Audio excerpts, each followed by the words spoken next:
T'as déjà remarqué que quand le prix du baril monte, t'es à la pompe le lendemain et ça a déjà augmenté?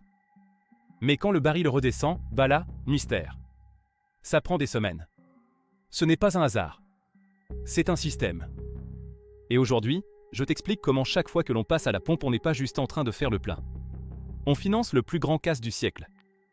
On va commencer par un truc qui va te faire plaisir. Tu te rappelles le début de la guerre en Ukraine? On nous a dit, c'est la panique, les prix explosent. Sauf que les géants comme Total, ils n'ont pas attendu que ça pète pour stocker. Ils avaient déjà fait le plein de pétrole quand il ne valait rien.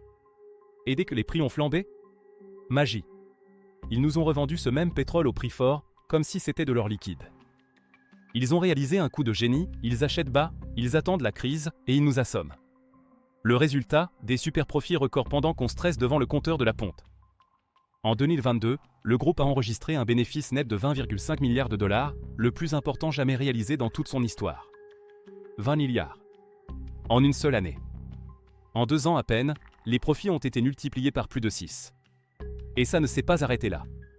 En 2023, Total Energy a encore amélioré son bénéfice de 4% à 21,4 milliards de dollars.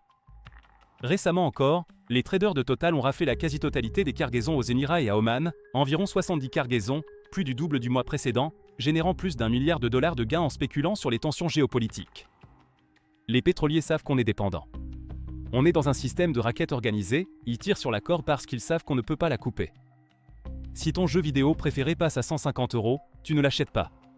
Mais si ton plein passe à 100 balles, tu fais quoi? Tu raques. Parce qu'on n'a pas le choix. Pour aller bosser, pour faire les courses, pour vivre, on est enchaîné à nos voitures. On nous culpabilise avec l'écologie, on nous demande de rouler moins vite, mais au final, c'est toujours notre pouvoir d'achat qui finit dans le fossé. Le prix du pétrole monte un mardi. Le mercredi matin, boum. Déjà plus cher. Mais quand il redescend? Silence radio. Les hausses se transmettent en 2 à 4 jours. Les baisses prennent 10 à 15 jours. Et l'État, il fait quoi? Il se sert au passage. Faut qu'on soit clair, sur chaque litre qu'on paye, plus de la moitié, environ 60%, part direct dans les caisses de l'État. On a la TIC, la taxe sur les produits énergétiques, fixe, par litre, quel que soit le prix du baril.